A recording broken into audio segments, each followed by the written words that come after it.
নমস্কার, ভদ্রসর study centre চ্যানেলে তোমাদের স্বাগতম। তো এমএমসির তরফ থেকে একটি নতুন নিয়োগ বিজ্ঞপ্তি প্রকাশিত হয়েছে। এমএমসি অর্থাৎ মেডিকেল কলেজের তরফ থেকে, পশ্চিমবঙ্গ মেডিকেল কলেজের তরফ থেকে সম্পূর্ণ পার্মানেন্ট পোস্টে নিয়োগ বিজ্ঞপ্তি প্রকাশিত হয়েছে। তোমাদের যে পোস্টে নিয়োগটি করা হচ্ছে সেটা গ্রুপ ডি পোস্টে নিয়োগ করা হচ্ছে। আগে প্রথমে আমি কিছু ক্রাইটেরিয়া তোমাদের বলে দেবো যাতে তোমাদের বুঝতে সুবিধা হয়। তো তোমাদের যে পোস্টে নিয়োগটি করা হচ্ছে সেটা গ্রুপ ডি পোস্টে নিয়োগ করা হচ্ছে। এখানে আবেদন করতে গেলে তোমাদের যোগ্যতা যেটি প্রয়োজন সেটা হচ্ছে 8 পাস, এবং যারা মাধ্যমিক পাস করেছো তারাও কিন্তু আবেদন করতে পারবে হায়ার কোয়ালিফিকেশন দিয়ে। এছাড়া তোমাদের এখানে বয়স 18 থেকে 40 বছর, অবশ্যই এজ রিল্যাক্সেশন আছে। এসসি এসটি ওবিসি প্রত্যেকে এজ রিল্যাক্সেশন পাবে। প্রত্যেকের জন্য শূন্যপদ আলাদাভাবে ভাগ করা আছে। এবার তোমাদের আবেদন করতে গেলে কি কি প্রসিডিওর অবলম্বন করতে হবে, এছাড়া তোমাদের কি কি ক্রাইটেরিয়া ফুলফিল করতে হবে, সম্পূর্ণ তথ্য থাকবে এই ভিডিওতে। আর একটা কথা তোমাদের বলে রাখি, যারা যারা আমার ভিডিও যে জেলা থেকে দেখছো তারা অবশ্যই কিন্তু কমেন্টে তোমাদের জেলার নাম কিন্তু উল্লেখ করবে, ঠিক আছে? কারণ তোমরা জানো যে আমি স্টেট ওয়াইজ ভ্যাকেন্সি যেরকম বলি সেরকম কিন্তু তোমাদের যেরকম সেন্ট্রাল ভ্যাকেন্সি যখন রিলিজ হয় সেটাও তোমাদের ইনফরমেশন প্রোভাইড করি, এবং তোমাদের যখন ডিস্ট্রিক্ট ওয়াইজ যখন ভ্যাকেন্সি রিলিজ হয় আমি সেটাও তোমাদের কাছে তুলে ধরি। তার জন্য অবশ্যই কিন্তু তোমরা তোমাদের কোন জেলা থেকে অবশ্যই কিন্তু তোমরা তোমাদের জেলার নাম কমেন্টে জানাবে। তো চলো ভিডিওটা শুরু করছি। আচ্ছা, তো এখানে দেখো তোমাদের কি বলা হচ্ছে। এখানে যেটা বলা হচ্ছে সেটা হচ্ছে direct submission of application will not be consider. অর্থাৎ এখানে আবেদনপত্র তোমাকে পাঠাতে হবে। এখানে কিন্তু কোনো রকম তুমি অনলাইনে আবেদন করতে পারবে না, বা তুমি ডাইরেক্ট গিয়েও কিন্তু জমা দেওয়ার কোনো ব্যবস্থা কিন্তু এখানে নেই। এখানে তুমি স্পিড পোস্ট অথবা রেজিস্টার্ড পোস্টের মাধ্যমে কিন্তু তুমি পাঠাতে পারবে। এবং তোমাদের বলা হচ্ছে application received after due date. Due date কবে? 31/12/2024, অর্থাৎ 31শে ডিসেম্বরের মধ্যেই কিন্তু তোমাদের আবেদনপত্র নির্দিষ্ট ঠিকানায় পাঠাতে হবে, ঠিক আছে?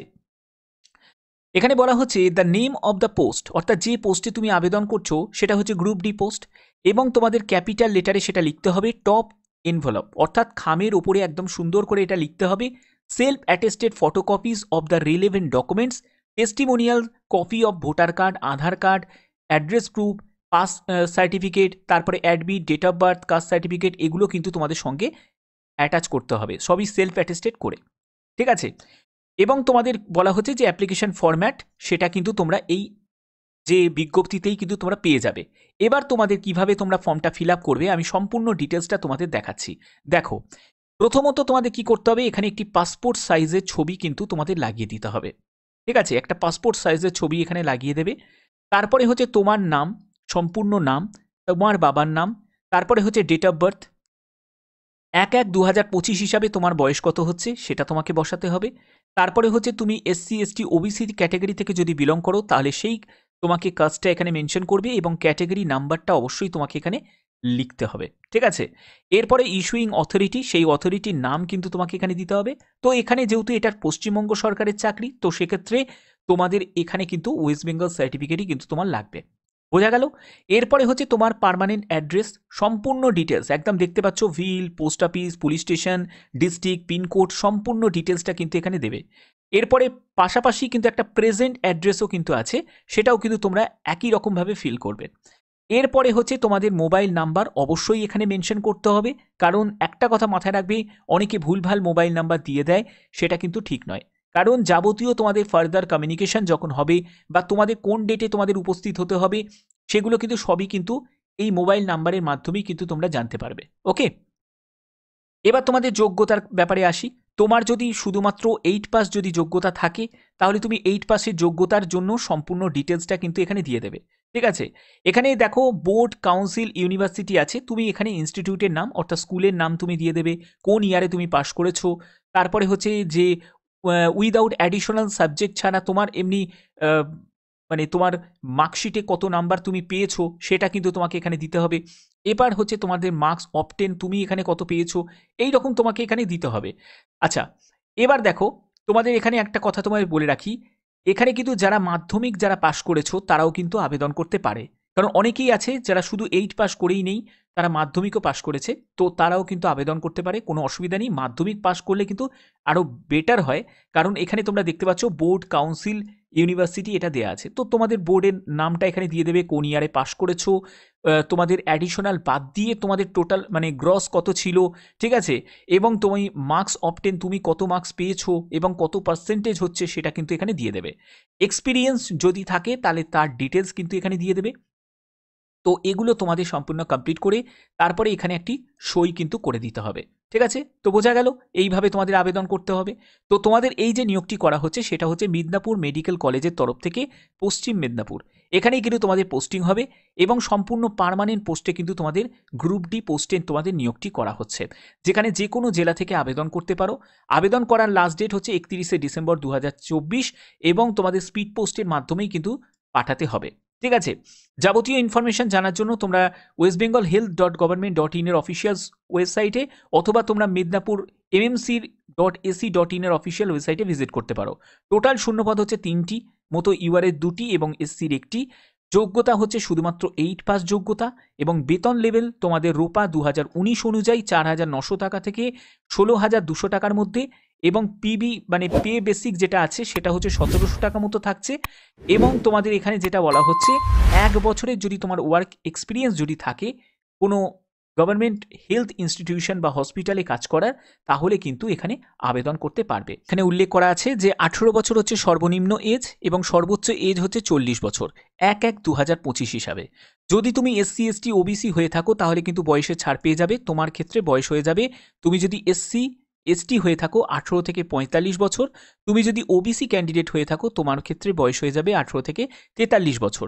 এবং দেখতেই পাচ্ছ resident applicant should be resident of West Bengal, অর্থাৎ পশ্চিমবঙ্গের যে কোনো জেলা থেকে কিন্তু তোমরা এখানে আবেদন করতে পারবে। কোথায় পাঠাতে হবে অ্যাপ্লিকেশন ফর্মটা? তো দেখতেই পাচ্ছ the principal Medinipur medical college MMC, সেটা পশ্চিম Medinipur, post office Medinipur, district পশ্চিম মেদিনীপুর, এই ঠিকানায় কিন্তু তোমাদের পাঠিয়ে দিতে হবে। শুধুমাত্র স্পিড পোস্ট এবং রেজিস্টার্ড পোস্টের মাধ্যমেই কিন্তু তোমরা পাঠাতে পারবে, অন্য কোনো মাধ্যমে কিন্তু এখানে অ্যাপ্লিকেশন ফর্ম এবং প্রয়োজনীয় ডকুমেন্টস পাঠানো যাবে না। তো আশা করি এই জায়গাগুলো তোমাদের কাছে ক্লিয়ার করতে পেরেছি। এটা কিন্তু তোমাদের অনেক বড় একটা অপরচুনিটি, কারণ সম্পূর্ণ পার্মানেন্ট পোস্টে যেহেতু এইটি নিয়োগটি করা হচ্ছে, তো এটা কিন্তু তোমাদের জন্য একটা বড় অপরচুনিটি, যেহেতু তোমাদের পার্মানেন্ট পোস্টে নিয়োগটি করা হচ্ছে গ্রুপ ডিতে। তো সেক্ষেত্রে তোমরা কিন্তু প্রত্যেকেই আবেদন করতে পারো। এবার হচ্ছে তোমাদের আবেদন করার সঙ্গে যে অ্যাপ্লিকেশন ফর্ম, তো এই অ্যাপ্লিকেশন ফর্ম সাথে কি কোনো ফিজ লাগছে?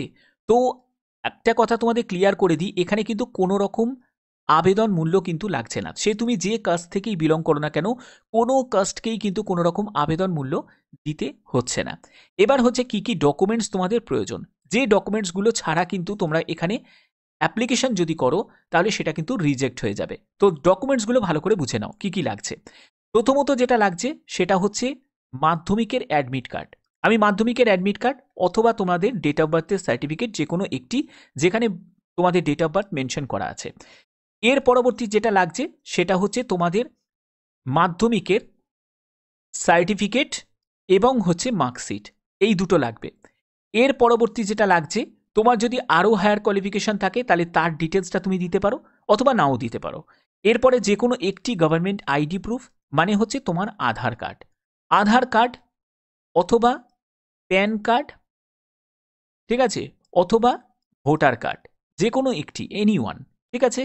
এরপরে কি লাগছে? এরপরে লাগছে হচ্ছে তোমাদের কাস্ট সার্টিফিকেট। অবশ্যই তোমাদের ডাব্লিউবি যে কাস্ট সার্টিফিকেট আছে তোমার কাছে বর্তমানে, সেই সার্টিফিকেটটাই তোমার লাগবে।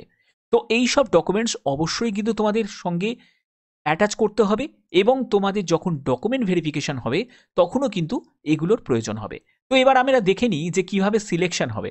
দেখো, সিলেকশনের ব্যাপারটা কিন্তু এখানে আমরা যা দেখতে পাচ্ছি অ্যাজ পার নোটিফিকেশন, এখানে কিন্তু সিলেকশনের ব্যাপারটা কিন্তু পরিষ্কার করে কিন্তু মেনশন করা নেই, কোনো জায়গায় কিন্তু সিলেকশনের ব্যাপারটা কিন্তু মেনশন করা নেই।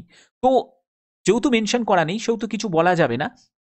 সম্ভবত রিটিন কিন্তু নাও হতে পারে, সম্ভবত রিটিন কিন্তু নাও হতে পারে, কারণ গ্রুপ ডির এমন একটি লো ক্যাটাগরি পোস্টের জন্য আবেদন চলছে, তো সেখানে কিন্তু রিটিন না হওয়ারই কিন্তু সম্ভাবনা।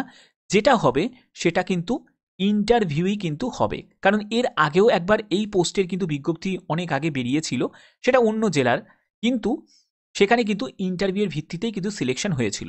তো সেই অনুযায়ী আমি তোমাদের বলছি, ইন্টারভিউয়ের ভিত্তিতেই কিন্তু সিলেকশন হবে। তো এই সব ডকুমেন্টসগুলো যেগুলো তোমাদের বললাম, এগুলো কিন্তু তোমাদের ইন্টারভিউয়ের সময়ও কিন্তু এগুলোর অরিজিনালও তোমাকে নিয়ে যেতে হবে, সঙ্গে জেরক্স কপিও কিন্তু নিয়ে যেতে হবে।